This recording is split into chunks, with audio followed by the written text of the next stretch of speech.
వివాహ బంధం పార్ట్ 11 మొదటిసారి సాటి మనిషి బాధను తను మనసారా ఫీల్ అవ్వగలిగాడు అర్జున్. ఇప్పటి వరకు పవన్ చెప్పిందంతా కళ్ళకి కట్టినట్టు కనిపిస్తున్నట్లు ఫీల్ అవుతూ మనసుకి చాలా కష్టంగా ఏదో తెలియని బాధగా అనిపిస్తుంటే అప్పటికే కళ్ళ నీళ్లతో మూగబోయిన పవన్ భుజంపై ఓదార్పుగా చెయ్యేసి తట్టాడు అర్జున్. అర్జున్ స్పర్శకు తేరుకున్న పవన్ తన కన్నీళ్లు తుడుచుకొని అర్జున్ వైపు ఇబ్బందిగా చూస్తూ, సారీ అర్జున్ గారు, నేను చేసిన చిన్న సాయం ఈరోజు మీ రోజంతా వేస్ట్ అయ్యేలా చేసింది. మీరేదో మా అక్క గురించి అడిగేసరికి నేనిలా అంటూ ఆగిపోయాడు. ఆ మాటలకి అర్జున్ పవన్ భుజం తడుతూ, నాకు నువ్వు మొదటి పరిచయంలోనే కనెక్ట్ అయితే నువ్వు చెప్తున్న స్టోరీ అంతా నా మనసుకి కనెక్ట్ అయ్యింది పవన్. ఇందులో స్టోరీ చెప్పడానికి ఏముంది? బట్ వన్ థింగ్, నువ్వు నాకు చేసిన హెల్ప్ చిన్నది మాత్రం కాదు పవన్ అని చెప్పాడు. ఆ మాటకి పవన్ కాస్త తేలిగ్గా ఫీల్ అవ్వడంతో అర్జున్ అతని మొహంలో హావభావాలను పరిశీలిస్తూ, ఇఫ్ యూ డోంట్ మైండ్ ఆ తర్వాత ఏం జరిగిందో చెప్పు పవన్ అని అడిగాడు. అర్జున్ అలా అడిగేసరికి పవన్ మళ్ళీ గతం తాలూకు ఆలోచనల్లోకి వెళ్ళి, మా నాన్న ఊర్లో ఆయన పరువు నిలబెట్టుకోవడం కోసం మా చిన్నక్కకి వెంటనే పెళ్లి చేయాలి అనుకున్నారు అర్జున్ గారు. మా చిన్నక్క నేనేం తప్పు చేయలేదు అని ఎంత మొత్తుకున్నా వినకుండా, తాతయ్య నానమ్మల మాట కూడా పట్టించుకోకుండా చిన్నక్కకి సంబంధాలు చూడడం మొదలుపెట్టారు మా నాన్న. అన్ని సంబంధాలు ఎలా చెడిపోయావో తెలియదు కానీ మాకు అమ్మాయి పద్ధతి నచ్చలేదు అని ఒకరు, అమ్మాయి చదువుకోలేదని ఒకరు, అలా ఏదో ఒక వంక చెప్పి మా చిన్నక్కని చూసి వెళ్ళిపోయి మాకు అమ్మాయి నచ్చలేదు అని చెప్పేవారు. ఒక సంబంధం అయితే నిశ్చితార్థం వరకు వెళ్ళి కూడా ఆగిపోయింది. దాంతో నాన్న బాగా విసిగిపోయి ఆ కోపంలో అమ్మని తిడితే అమ్మ తన కోపాన్ని అక్కని కొట్టి తీర్చుకుంది అట. అదే అదునుగా భావించిన మా స్వప్నక్క భర్త మా చిన్నక్కని చేసుకుంటాను అని అడగగానే నాన్న ముందు వెనుక ఆలోచించకుండా అతనితో డైరెక్ట్గా పెళ్లి ముహూర్తాలు పెట్టించేశారు. కనీసం అక్క ఇష్టం కూడా తెలుసుకునే ప్రయత్నం చేయకుండా. అలా ఆ దుర్మార్గుడితో పెళ్లిపీటలు ఎక్కాక మా తాతయ్యకి తన స్నేహితుడి ద్వారా తెలిసింది, మా చిన్నక్కకి వచ్చిన ప్రతి సంబంధాన్ని చెడగొట్టింది మా స్వప్నక్క భర్త అని. ఆ విషయం తెలిసాక మా తాతయ్య నానమ్మలు ఆ పెళ్లిని ఆపడానికి చాలా ట్రై చేశారు కానీ నాన్న ఎవరి మాట వినడానికి సిద్ధం లేకపోవడంతో అందరూ అక్కని దేవుణ్ణే కాపాడమని వేడుకుంటున్న టైంలో దేవుడే అక్క లైఫ్ని మలుపు తిప్పి ఆ దుర్మార్గుడి బారి నుండి అక్కని కాపాడే వేరే అబ్బాయితో పెళ్లి జరిగేలా చేశాడు. అక్క అదృష్టం కొద్దీ ఆ నరకం నుంచి బయట ఆ విధంగా బయటపడి ఇప్పుడు సంతోషంగా ఉంది అర్జున్ గారు. నేను మా దివ్యక్క ఇంట్లో నుండి వెళ్ళిపోయాక చదువు నిమిత్తం బెంగళూరు వెళ్ళిపోయాను. అందుకే నాకు ఇంట్లో ఇంత జరిగిందన్న విషయం కూడా తెలియలేదు అర్జున్ గారు. కనీసం మా చిన్నక్క పెళ్లి చేసుకుని వెళ్ళిపోయింది అన్న విషయం కూడా నాకు తెలీదు. నాకు 2 రోజుల క్రితం తాతయ్యతో మాట్లాడుతూ అక్క గురించి అడిగేసరికి తాతయ్య ఏడుస్తూ జరిగిందంతా చెప్పారు. అదంతా విన్న వెంటనే అమ్మా నాన్నల మీద కోపం పుడితే అక్క ఎలా ఉందో అన్న భయం మొదలైంది నాకు. అక్కని చూడాలి అని మనసు ఒకటే గొడవ చేయడంతో తాతయ్య దగ్గర నుండి ఆయన ఫ్రెండ్ అంటే మా చిన్నక్క హస్బెండ్ తాతగారి నెంబర్ తీసుకొని ఆయనకి కాల్ చేసి మాట్లాడాను. ఆయన చెప్పారు మా అక్క బావ చాలా హ్యాపీగా ఉన్నారని. ఆయన నోటి నుండి అక్క హ్యాపీగా ఉంది అని వినగానే ఎందుకో అక్కని ఒక్కసారి చూడాలి అనిపించింది. అందుకే ఇలా వచ్చాను అర్జున్ గారు అని చెప్పాడు. అంతా విన్న అర్జున్ మౌనంగా ఉండిపోతే పవన్ మళ్ళీ మాట్లాడుతూ, ఈ సమాజంలో మనుషులు ఎలా ఉన్నారు అంటే ఒకరు చేసిన తప్పుని ఇంకొకరి మీద రుద్ది వాళ్ళని ఇబ్బంది పెడుతూ ఆనందపడడం అలవాటు చేసుకుంది. సైకో మెంటాలిటీ ఓన్ చేసుకున్నారు అర్జున్ గారు. ఒక మనిషి ఎలాంటి తప్పు లేకుండా తన మనసుని విరిచే మాటలు సమాజం నుండి తట్టుకోవడం ఎంత కష్టమో మీకు తెలుసా అర్జున్ గారు అని అడిగాడు. ఆ ప్రశ్న సూటిగా అర్జున్ మనసుని ముళ్ళులా గుచ్చుతుంటే పవన్ చెప్పిన గతంలో అర్జున్ తనకి తెలియకుండానే స్నేహను ఊహించుకున్నాడు. ఒకవేళ స్నేహ కూడా ఇలాంటి పరిస్థితిని ఎదుర్కొందా అన్న అనుమానం అర్జున్ మనసులో మెలిచిన మరుక్షణమే అర్జున్ గుండె వేగం పెరిగిపోయింది. తనకి ప్రమేయం లేకుండానే తన కంట్లో సన్నటి కన్నీటి పొర అలుముకుంది. అసలు తనకేమవుతుందో అర్థం కాని పరిస్థితిలో అర్జున్ ఉండిపోయాడు. ఇంతలో పవన్ మొబైల్ రింగ్ అయ్యేసరికి పవన్ కాల్ లిఫ్ట్ చేసి కాల్లో, పవన్ చెప్పండి తాతయ్య. అవతలి వైపు, ఎక్కడున్నావు పవన్? పవన్ తన వైపే చూస్తున్న అర్జున్ని చూస్తూ, నేను ఇక్కడ బస్ దిగాక నాకు ఒక వ్యక్తి పరిచయం అయ్యారు తాతయ్య, అతనితోనే ఉన్నాను. అవతలి వ్యక్తి, సరే పవన్, నేను కార్ పంపిస్తాను పవన్. పవన్ చుట్టూ చూస్తూ నేను బస్ స్టాప్లో లేను తాతయ్య, అడ్రస్ చెప్పండి నేనే వచ్చేస్తాను. అవతలి వ్యక్తి, నీకు అసలే వైజాగ్ కొత్త కదా పవన్, మళ్ళీ నువ్వు ఇబ్బంది పడాలి. అసలు నువ్వు ఎక్కడున్నావో చెప్పు, నేనే అక్కడికి కార్ పంపిస్తాను. పవన్, అయ్యో పర్లేదు తాతయ్య అంటూ వీళ్ళు మాట్లాడుకుంటూ ఉండగానే అర్జున్ పవన్కి మొబైల్ ఇవ్వమని సైక్ చేయడంతో, ఒక్క నిమిషం తాతయ్య అంటూ పవన్ తన చేతిలో మొబైల్ అర్జున్కి ఇవ్వడంతో, అర్జున్, సార్ మీరు అడ్రస్ చెప్పండి, పవన్ని నేను డ్రాప్ చేస్తాను అన్నాడు వినయంగా. అది కూడా అర్జున్ జీవితంలో మొదటిసారి. అర్జున్ మాటలకి అటువైపు ఉన్న వ్యక్తి ఆశ్చర్యపోతూ, నానా అర్జున్ అనగానే అసలు అశోక్ గారిని ఏమాత్రం ఊహించని అర్జున్ షాక్తో మూగిపోయాడు. అర్జున్ షాక్ అయ్యి మాట్లాడకపోయేసరికి పవన్ అతని చేతి నుండి మొబైల్ తీసుకొని స్పీకర్ ఆన్ చేసి, పవన్, హలో తాతయ్య, ఏమైంది? అర్జున్ గారు అలా షాక్ అయ్యారు. అశోక్ గారు నవ్వుతూ, ఏం లేదు పవన్, వాడి బామ్మర్ది వాడికి తెలియకుండానే కలిశాడు, అందుకే ఆ సంతోషంలో షాక్ అయ్యాడు అంతే. పవన్ అశోక్ గారి మాటలు అస్సలు అర్థం కాక, ఏం చెప్తున్నారు తాతయ్య అని అడిగాడు అయోమయంగా. ఇంతలో షాక్ నుండి తేరుకున్న అర్జున్ తల విదిలించుకొని పవన్ని గట్టిగా హక్ చేసుకొని తన సంతోషాన్ని తెలియజేశాడు. కానీ విషయం అర్థం కాని పవన్ అయోమయంగా, ఏమైంది అర్జున్ గారు అని అడగగానే అర్జున్ తేరుకొని నవ్వుతూ పవన్ చేతి నుండి మొబైల్ తీసుకొని, పవన్ని నేను తీసుకొస్తాను తాతయ్య అంటూ కాల్ కట్ చేసి మొబైల్ పవన్ చేతికిచ్చి కార్ని వాళ్ళ ఇంటికి పరుగులు పెట్టించాడు. దారిలో పవన్ ఏమైంది అని ఎంత అడుగుతున్నా సమాధానం చెప్పకుండా కార్ చిన్న సైజు బృందావనం లాంటి ఇంటి ముందు ఆగగానే పవన్ తన ప్రశ్నలకు బ్రేక్ వేసి ఇంటిని అర్జున్ని మార్చి మార్చి చూస్తూ, ఇదెవరి ఇల్లు అర్జున్ గారు? మీకు మా బావగారు వాళ్ళ తాతయ్య ఎలా తెలుసు అని అడిగాడు. ఆ ప్రశ్నకు అర్జున్ నవ్వుతూ కార్ దిగి, నువ్విక్కడికి ఎవరి కోసం వచ్చావో వాళ్ళదే ఇది అన్నాడు అర్జున్. అర్జున్ మాటలకు పవన్ సంతోషపడుతూ కారు దిగి అర్జున్ని హక్ చేసుకొని, చాలా థ్యాంక్స్ అర్జున్ గారు, ఇబ్బంది అనుకోకుండా నన్ను ఇక్కడికి వరకు తీసుకొచ్చి డ్రాప్ చేశాడు అన్నాడు కృతజ్ఞతగా. అతని మాటలకి అర్జున్ నవ్వుతూ, అతనికి ఇంకా విషయం అర్థం కాలేదు అని అర్థమవుతుంటే, ఇప్పుడు నువ్వు నన్ను మీరు గారు అంటూ పిలవాల్సిన అవసరం లేదు పవన్, బావా అని పిలు అన్నాడు. అర్జున్ మాటలు అంతరార్థం.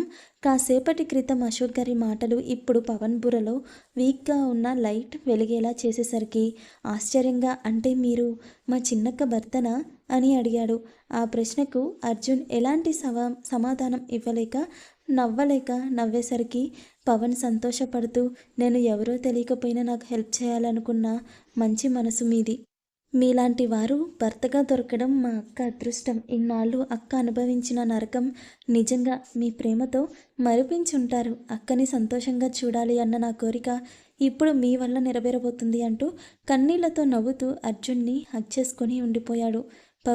పవన్ మాట్లాడిన ఒక్కో మాట, పవన్ చెప్పిన స్నేహగతం, తను పెళ్ళైన దగ్గర నుండి స్నేహతో ప్రవర్తించిన తీరు అన్నీ అర్జున్ కళ్ళ ముందు మెదులుతూ గుండెను ఈటలా గుచ్చుతుంటే ఊపిరి తీసుకోవడానికి కూడా ఇబ్బందిగా అనిపించింది అర్జున్కి. అప్పటికే ఇంటి ముందు ఆగున్న కార్ సౌండ్కి అశోక్ గారు గుమ్మం వరకు అర్జున్ పవన్లను అలా చూడడమే కాదు, పవన్ మాటలకు అర్జున్ మొహంలో మారుతున్న భావాలు కూడా చూస్తూ ఉన్నారు. పవన్ అర్జున్కి దూరం జరిగి అతని చేతులు పట్టుకొని, మా అక్కని ఆ నరకం నుండి కాపాడడమే కాదు, మా ఊరి జనం ముందు మా పరువుని, మా అక్క జీవితాన్ని కూడా కాపాడారు బావగారు. ఈ జన్మలో మీ రుణం తీర్చుకోలేను అన్నాడు భావోద్వేగంగా. పవన్ మాటలకి అర్జున్కి మాటలు కరువయ్యాయి. అందుకే ఏం మాట్లాడలేక మౌనంగా ఉండిపోయాడు. అర్జున్ ఇబ్బందిని గమనించిన అశోక్ గారు, ఏంటి బావ బామ్మర్దులు అక్కడే కబుర్లు చెప్పుకుంటున్నారా, లోపలికి రండి అనడంతో అర్జున్ చాలా కష్టంగా ఒక ప్లాస్టిక్ నవ్వుని పెదాల మీదకు తెచ్చుకొని లోపలికి పదరా అంటూ రాజయ్యని పిలిచి పవన్ లగేజ్ లోపల పెట్టమని చెప్పాడు. ఇంట్లో అడుగుపెట్టిన పవన్ కళ్ళు మాత్రమే కాదు, అర్జున్ మనసు, కళ్ళు కూడా స్నేహ కోసమే వెతుకుతూ ఉండడం అశోక్ గారి దృష్టి దాటిపోలేదు. అది చూసి ఆయన లోపలే నవ్వుకుంటూ, పవన్ రాకతో నీలో మార్పు మొదలవుతుంది అర్జున్, అది నాకు నీ కళ్ళల్లో కనిపిస్తుంది అనుకొని పవన్, స్నేహ ఆ రూమ్లో ఉంది వెళ్ళు అంటూ ఆయన రూమ్ పక్కన ఉన్న రూమ్ చూపించారు. దాంతో పవన్ ఆతృతగా ఆ రూమ్లో అడుగుపెట్టేసరికి అతని కోసమే వేయి కళ్ళతో ఎదురుచూస్తున్న స్నేహ చాన్నాళ్ళ తర్వాత తమ్ముడిని చూడగానే బాగా ఎమోషనల్ అయ్యింది. ఇప్పటి వరకు స్నేహ పవన్ల మధ్య పెద్దగా బాండింగ్ లేదు, కానీ స్వప్న, దివ్య, స్నేహలకు పవన్ అంతే ప్రాణం. అందరికంటే చిన్నవాడు కాబట్టి అతన్ని తమ తల్లిదండ్రులు స్పెషల్గా చూసిన చిన్నతనంలో బాధగా అనిపించేది, కానీ పెద్దయ్యే కొద్ది పరిస్థితులకు అలవాటు పడిపోయి వాళ్ళు కూడా అతన్ని గారాబం చేసేవారు. స్నేహ పవన్ని హక్ చేసుకోగానే ఆమె కంటే ఎక్కువగా చిన్నపిల్లాడిలా పవన్ ఏడవడంతో స్నేహ తనని తాను చాలా కష్టంగా తమాయించుకొని పవన్ వెన్ను నిమిరి అతని కన్నీళ్లు తుడిచి ఏయ్, ఎలా ఉన్నావురా చిన్నా, ఎలా చదువుతున్నావు అని అడిగింది. ఆ ప్రశ్నకు స్నేహ పవన్ను కాస్త కోపంగా చూసేసరికి స్నేహ నవ్వుతూ నీకు ఇప్పటి వరకు జరిగింది ఏది చెప్పలేదు అని నువ్వు కోపంగా ఉన్నావని నాకు తెలుసురా. చెప్పి నిన్ను ఇబ్బంది పెట్టడం ఇష్టం లేదు. ఎందుకంటే నీకు చెప్పి అమ్మా నాన్నల దృష్టిలో నిన్ను చెడు చేయడం నాకు ఏమాత్రం ఇష్టం లేదురా. అందుకే నా తలరాతకు తల వంచాను అంటూ ఆఖరి మాటలకు స్నేహ గొంతు మూగపోయింది. వాళ్ళిద్దరినీ హాల్లో నుండి చూస్తున్న అర్జున్కి తనకి తెలియకుండానే కళ్ళల్లో నీళ్లు తిరుగుతుంటే తను ఇన్నాళ్ళు స్నేహను ఎంత తప్పుగా అర్థం చేసుకున్నాడో తలుచుకుంటేనే తన మీద తనకే అసహ్యంగా అనిపించింది. అది కాకుండా తను కూడా తన జీవితంలో ఆడవాళ్ళ కారణంగా ఎదుర్కొన్న చేదు అనుభవాలు, అర్జున్ని, స్నేహ గురించి, ఆ ఊరి జనం అన్న మాటల నుండి పాజిటివ్గా ఆలోచించే ప్రయత్నం చేయనివ్వలేదు. పైగా స్నేహ కళ్ళల్లో నీళ్లు చూస్తుంటే మొదటిసారి అతని మనసు చలించడం అతనికే తెలుస్తుంది. ఆ అక్క తమ్ముళ్ళ మాటల్లో ఉండగానే అశోక్ గారు పవన్ ముందు వెళ్ళి ఫ్రెష్ అయ్యిరా, నీకోసం స్నేహ నీకు ఇష్టమైన వంటలన్నీ రెడీ చేసి పెట్టింది, వెళ్ళు అనగానే స్నేహ పవన్ కన్నీళ్లు తుడిచి తనున్న రూమ్లోనే వాష్రూమ్కి వెళ్ళమని పంపించింది. దానికి పవన్ ఇబ్బందిగా మీ రూమ్లో ఎందుకక్క అనగానే ఇక్కడ స్నేహ, అక్కడ అర్జున్, అక్కడే ఉన్న అశోక్ గారు మౌనంగా ఉండిపోయారు. కానీ స్నేహ అలా ఏం కాదు, ముందు నువ్వు వెళ్ళి ఫ్రెష్ అయ్యిరా, తర్వాత మాట్లాడుకుందాం అంటూ అతనికి మాట్లాడే ఛాన్స్ ఇవ్వకుండా అప్పటికే రాజయ్య ఆ రూమ్లోకి తెచ్చిపెట్టిన లగేజ్ నుండి టవల్ తీసి పవన్కి ఇచ్చి వాష్రూమ్కి పంపించింది. పవన్ కూడా ఇక ఎక్కువ వాదించకుండా ఫ్రెష్ అవ్వడానికి వెళ్ళిపోయాడు. పవన్ వెళ్ళగానే స్నేహ ఆ రూమ్ నుండి బయటకు రాబోతూ అక్కడ అర్జున్ ఉండడం గమనించి ఆ రూమ్ గుమ్మం దాటి బయట అడుగుపెట్టే ధైర్యం చేయలేక అక్కడే ఆగిపోయింది. అది చూసిన అశోక్ గారు ఆయనకేం పట్టనట్టు తీరిగ్గా వెళ్ళి సోఫాలో కూర్చున్నారు. కారణం స్నేహను గమనించిన అర్జున్ బాధపడడం అశోక్ గారికి అర్థమైంది. అందుకే ఆయన సైలెంట్గా ఉన్నారు. స్నేహ తన గురించి బయటకు రావడానికి సంకోచిస్తుంది అని అర్థమైన అర్జున్ మనసుకి ఎందుకో చాలా బాధగా అనిపించింది. ఎంతగా అంటే ఆ పెయిన్ని అర్జున్ తన జీవితంలో మొదటిసారి ఫీల్ అవ్వడం. ఇక అక్కడే ఉండి స్నేహను ఇబ్బంది పెట్టలేక వెంటనే పైనున్న తన రూమ్కి వెళ్ళిపోయాడు. అర్జున్ అలా వెళ్ళగానే స్నేహ కిచెన్లోకి వెళ్ళిపోయింది. కాసేపటికి పవన్కి ఇష్టమైన వంటలన్నీ రాజయ్య వడ్డిస్తుంటే తనతో పాటే కూర్చున్న అర్జున్ అశోక్ గారిని చూస్తూ అక్క ఏది తాతయ్య అని అడిగాడు. అసలు విషయం పవన్కి తెలియక దాంతో అర్జున్కి అయితే అర్థమైంది. స్నేహ తన వల్లే రూమ్లో ఉండిపోయింది అని. అది అర్థం కాగానే అక్కడ ఒక్క క్షణం కూడా ఉండబుద్ధి కాలేదు. కానీ ఇప్పుడు తనేం చేసినా దానివల్ల అనవసరంగా పవన్ బాధపడతాడు అని సైలెంట్గా కూర్చొని ఉన్నాడు. అశోక్ గారు పిలవడంతో స్నేహ చాలా కష్టంగా తన రూమ్ నుండి బయటకు వచ్చింది. పవన్ బలవంతం చేయడంతో అర్జున్ పక్కనే కూర్చుంది. అలా మొత్తానికి పవన్ చొరవతో మొదటిసారి అర్జున్, స్నేహలు కలిసి భోంచేశారు. ఎందుకో అర్జున్కి ఆ క్షణం స్నేహ ప్రెజెన్స్ చాలా నచ్చింది. చాలా కొత్తగా కూడా అనిపించింది. మొదటిసారి ఎలాంటి దాపరికం లేకుండా స్నేహ చేసిన వంటలు ఇష్టంగా ఇంకా కావాలి అంటూ వడ్డించుకొని మరీ తిన్నాడు అర్జున్. అది చూసిన పవన్, అశోక్ గారు సంతోషపడితే స్నేహ మాత్రం అర్జున్ ఇదంతా పవన్ కోసమే చేస్తున్నాడు అనుకొని అసలు తలెత్తి అర్జున్ని చూసే ధైర్యం కూడా చేయలేదు.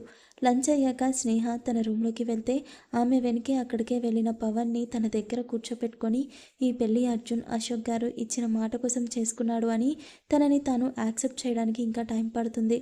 అందుకే ఇద్దరు వేరువేరుగా ఉంటున్న విషయం మాత్రమే చెప్పింది స్నేహ. అర్జున్ తనతో ప్రవర్తించే తీరు కానీ, అర్జున్కి ఆడవాళ్ళ మీదున్న ద్వేషం కానీ ఇవేమీ పవన్కి చెప్పలేదు స్నేహ. అంతా విన్న పవన్ పోన్లే అక్క, బావ నీ సిచ్యువేషన్ అర్థం చేసుకొని తాతయ్య మాట కోసం నిన్ను ఎలా పెళ్లి చేసుకున్నారో అలాగే నువ్వు కూడా ఆయన నిన్ను యాక్సెప్ట్ చేసే వరకు వెయిట్ చేయాలి అనుకోవడంలో తప్పులేదు. అసలు అక్కడే మీ ఇద్దరి మధ్య ఎంత అండర్స్టాండింగ్ ఉందో అర్థమవుతుంది అన్నాడు. ఆ మాటలకి స్నేహ విరక్తిగా ఒక నవ్వు నవ్వుకొని మేమిద్దరం కలవడం అనేది జరిగే పని కాదురా, ఎవరి మటుకు వాళ్ళు అయినా మారాలి అని కోరుకుంటున్నారు. కానీ అది జరిగే పనేనా అని ఒక్కరు కూడా ఆలోచించలేకపోతున్నారు. అయిన వరకు ఆయన ద్వేషించేది ఆడవాళ్ళను మాత్రమే కాదు, ముఖ్యంగా నన్ను ద్వేషిస్తున్నారు. ఎంతగా అంటే నా ఉనికిని కూడా భరించలేనంతగా. అలాంటి మనిషి నుండి ప్రేమాభిమానాలకే కాదు ఇంకేం ఆశించినా అది అత్యాశ అవుతుంది. అసలు ఆయన చూడడానికే ఇష్టపడని నన్ను నీకోసం పక్కన కూర్చోపెట్టుకోవడం నాకు ఇప్పటికీ ఆశ్చర్యంగానే ఉంది. ఇంత తక్కువ టైంలో ఆయన నీకు ఎంతగా కనెక్ట్ అయ్యారో కూడా అర్థమవుతుంది అనుకుంది. స్నేహ ఆలోచనల్లో ఉండగానే పవన్ లంచ్ చేస్తున్నప్పుడు పక్కపక్కనే ఉన్న అర్జున్ స్నేహాలను గుర్తు చేసుకుని మీరిద్దరూ పక్కపక్కనే ఎంత బాగున్నారో తెలుసా అక్క అంటూ వాళ్ళకి తెలియకుండా పవన్ ఆ ఇద్దరిని తీసిన ఫోటో చూపించాడు స్నేహకు. స్నేహ ఆ ఫోటోని చూసి చాలా ఆనందపడింది. ఎంతగా అంటే పవన్ చిన్నప్పటి నుండి ఆమె కళ్ళల్లో అలాంటి సంతోషం ఎప్పుడు చూసి